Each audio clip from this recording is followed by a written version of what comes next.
Hey, welcome to the Leadership Lab podcast, where we're developing the heart and soul of leaders. My name is Jeremiah. And my name is Bianca. And today we're going to be talking about moving from average to remarkable. That's going to be good. And so we're going to be talking about excellence and having a spirit of excellence in everything that we do.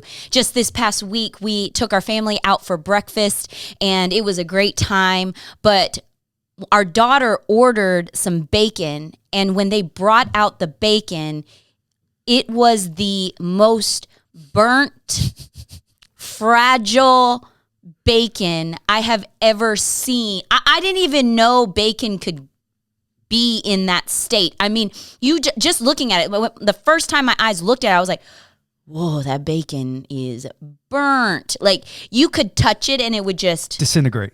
It was powdered bacon. Powdered bacon. It was together, and as soon as you just touch it, I mean, it was obvious to everybody at the table that we were like, this needs to be fixed. Yeah, we're going to need some new bacon, and we need to talk about this burnt bacon situation right now, okay? And so that was something that we just continue to talk about, the fact that that bacon passed through several hands and got to our table, said a lot about this restaurant, this organization, and the leadership. And so there's so much that we can extract from this and so much that we can learn. The cook, number one, lacked excellence because that cook obviously felt like, hey, I can burn the bacon and then I can pass it off to the server. So that person didn't have excellence. Then the server was able to see that bacon, that burnt bacon, and still decide to serve it to the customer. That server lacked excellence. But honestly, it revealed the leadership of the organization and the culture of the organization. Basically said, we allow average in this place. So it doesn't even matter if you're a person of excellence. That culture is what the norm was. And what I found is in organizations where the culture lacks excellence, even if there's a person of excellence that steps into the organization, you can't keep them very long because they're going to get discouraged. They have to do everything with excellence. They're going to speak up against the culture if it is average. And so we as leaders, we're not called to average. We are called to excellence. And excellence is a decision that I make as a leader. Yes. That I'm going to do the best that I can with what I have. Yes. Excellence doesn't mean perfect. It doesn't mean that you're doing everything perfect. It means that you're making a decision that you're going to do the best with what you have, and you're going to honor God with it. Yes. And it's going to be something that people take notice of, and they're going to say, man, that's remarkable. I mean, think about that. Have you had a remarkable experience anywhere where you're just like, man, the way that whole situation was, this environment, as a leader, you got to think about that. Like, what environment are you creating for your people? Does it inspire excellence? Or is it something that basically says, hey, average is okay around here? It's everything. It's the workspace. It's the cleanliness. It's the tidiness and the organization. It's it comes down to, do you show up on time as the leader? Because you're creating a culture with your behavior. And if you have a high standard of excellence as a leader, then you're going to reflect that to people. And listen, as the leader, you got to take ownership of where things are, how people get treated, because it really comes down to your behavior as a leader and what people think are okay to do and what's not okay to do. Here's what it comes down to. I take out the trash every Friday. Our family participates in this. Everybody get the trash together. The kids got their role. Bianca does her thing. And then I'm the one who actually takes it outside. Well, because I have an excellent spirit, okay, I'm not trying to toot my own horn, but I believe that I have an excellent spirit because I do things the best that I can with everything that I do. Whether I'm typing up notes that I'm going to share with people, typing up notes that I'm just going to see myself. I want to make sure that words are spelled properly and there's punctuation that's there. Right. I mean, there's just so many things. Well, when it comes down to the trash, because I'm a person who has a spirit of excellence, when I put it out by the road right there, I always make sure that it's like organized looking. I want people that drive by to not just see our trash just kind of piled up. Man, I want it to be like organized out there, you know? Like when the trash man comes, like I put all of the bags. So in Bolingbrook, the way that they do it, they don't have like those big rolling trash cans. They call them toters, I think. The way that they do it here is you just go set the bags of trash out by the street. It's actually not allowed to have a visible trash can anywhere. You can have a trash can at your house, but you have to have it like in the backyard or behind a fence or something like that. Yeah. There's a lot of like rules with this. And so I put the trash bags out to where the trash man can actually just pick them up right away. They're like, I actually prop them against each other. So like, I mean, it takes a lot of effort to do this, but listen, it's worth it to me because I've got a spirit of excellence. Yes. And as a leader, you've got to look at your own self and make sure that you have developed this soul of leadership called excellence. Yes. And it's not just for other people, because it will honor those trash men that pick it up and it makes their job a little bit easier. It doesn't just honor them, but you're showing respect to yourself, because when you go that extra effort and you know that you've done the very best that you can, you walk away from that task having some self-respect for yourself. You know, hey, I just gave my all for that task. And I don't think that we need to look down on any task that comes to our hands, whether it's putting out the trash, whether it's writing a sermon, whether it's leading a meeting or writing an email.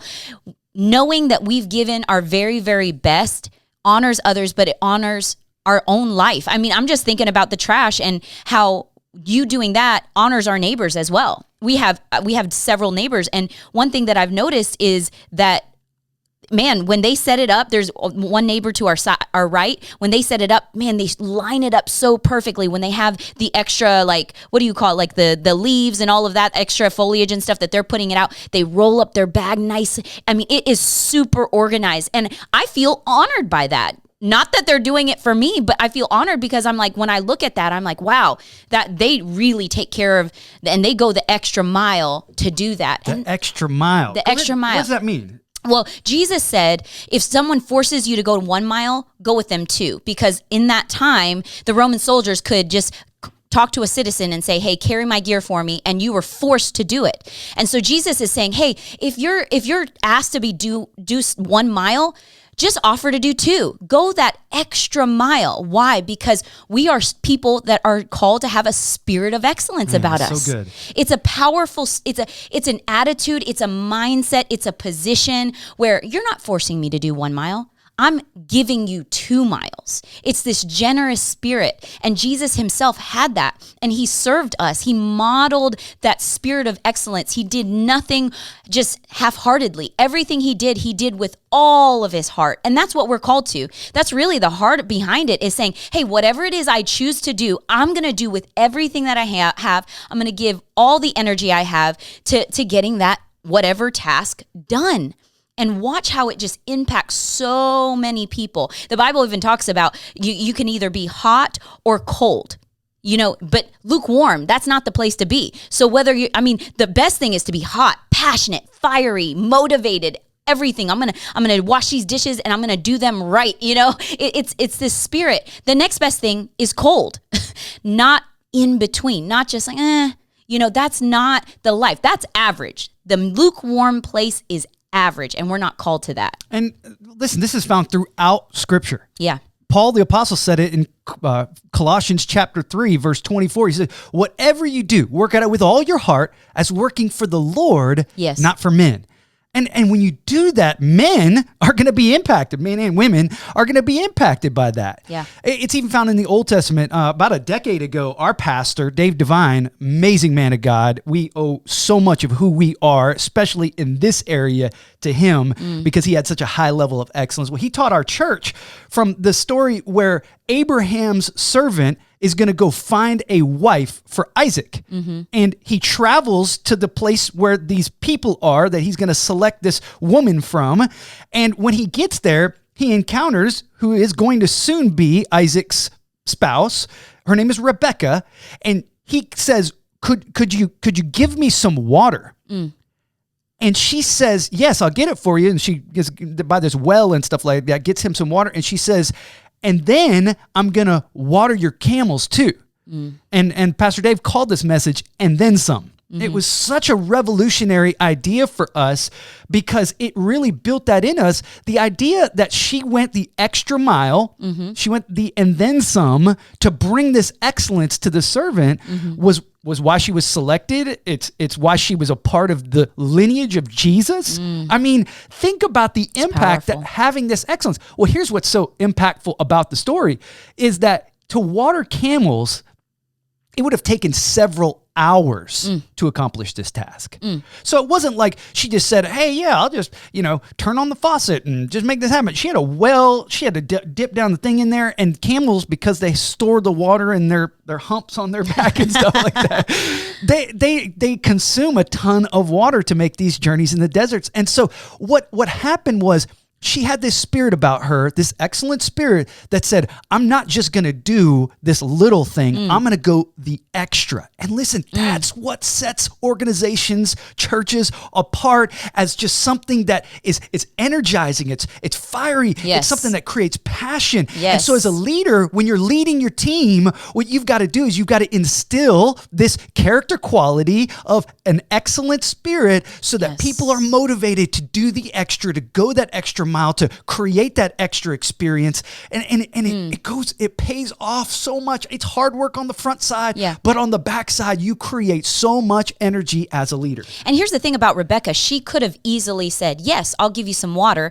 And that would have been, you could call it a day, and she would have still been known as showing kindness, but that would have been doing the bare minimum of what was asked. And we're not called to give the bare minimum. She modeled for us what and then some looks like. It's saying, hey, I'm asked of this, and because my spirit is excellent, I'm now going to just offer this.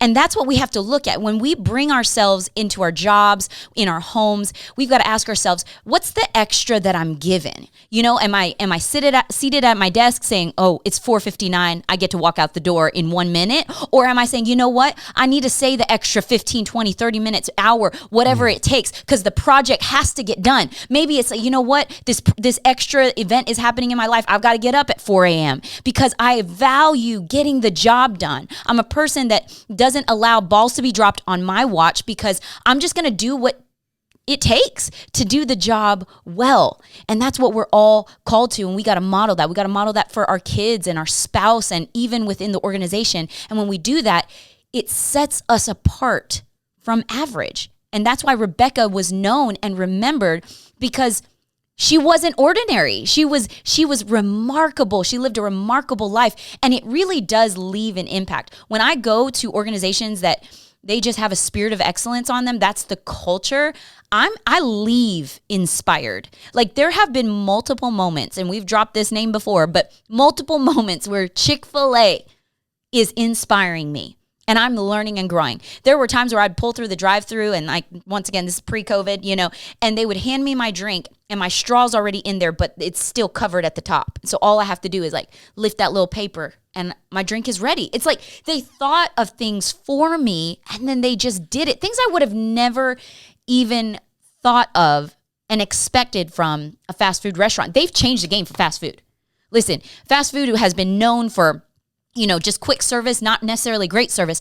Chick-fil-A is known for their service and their food, and they just really stand out, and they're paving the way of what excellence looks like in the fast food industry. And can I tell you, we as individuals every day, if we show up with a spirit of excellence, I'm telling you, it'll inspire the whole organization, and we can really bring change. And there's no age cap on this. No. Like whether you're older or whether you're younger, listen, do it now. Start now. Become a person of excellence now. Maybe you don't work or serve in an organization or on a team that values excellence.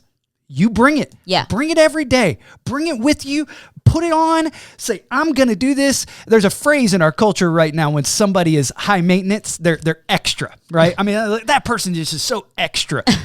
I think that this is something that you can just say, I'm going to be extra in this area. Yeah. Like, I'm just going to be over the top. Like, I'm going to be so excellent in everything that I do. And it's not a flaunting it thing. It's just, I'm going to put in the hard work that requires me so that I can be excellent. Yes. That's it. It's hard work. You just put it in. You just do it and you make it happen. Here's a few things about an excellent spirit. An excellent spirit improves every environment. It improves every environment. That's Wherever good. you're at, an excellent spirit says, I'm going to add value to this situation. Yeah. The second thing is an excellent spirit invests time into making things better. Mm-hmm.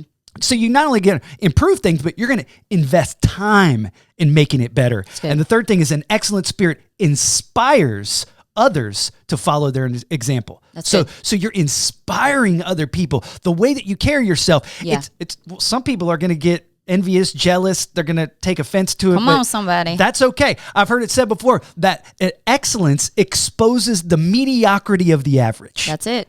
Excellence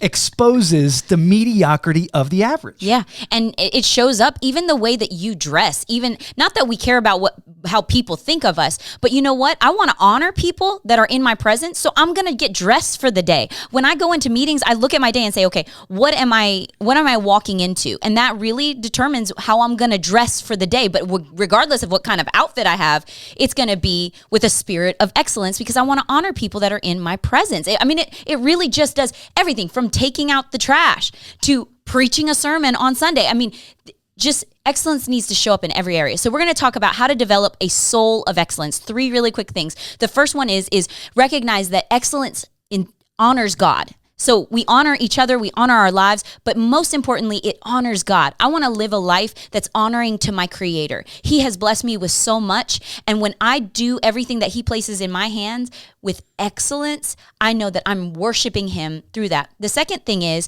to decide that you're going to do what it requires to have a spirit of excellence. Like you're just gonna go that extra mile. You're gonna pick up that thing off the floor. You're gonna wipe that thing down, but you're gonna do it with all of your heart. Make that decision. And then thirdly is do excellent things habitually. So daily, over and over and over again. And eventually you have, and it's a muscle. Like there are things that I'm better at today that I was not necessarily good at a year ago, but because I was saying, hey, I see an area of average in my life, I'm going to take the time to spend time investing in that area so that I can grow in excellence. I'm better now than I was when I started. So maybe evaluate and look around your life and say, hey, are there some average areas that I need to kick it up a notch and I need to be more extra in? And then really say, I'm going to pick at least one thing and I'm going to improve every day. That's how you create habits. So good. This has been a great conversation. I trust that you have been inspired by this information as much as we have. And we want you to talk about it with people. Yeah. You know, if you have a team that you're processing this with, it's just something that's going to reinforce it a little bit deeper. If you are a leader, I'd encourage you, send the link to your team, have people watch it, listen to it, and then have a discussion around it. We have show notes that we can get emailed to you if you sign up for the podcast. If you go to our website, golivingwater.com/podcast, you could get those show notes there. And it's just something that I believe can be a very encouraging thing to you and to those around you. So thanks so much for being a part of the conversation here at the Leadership Lab.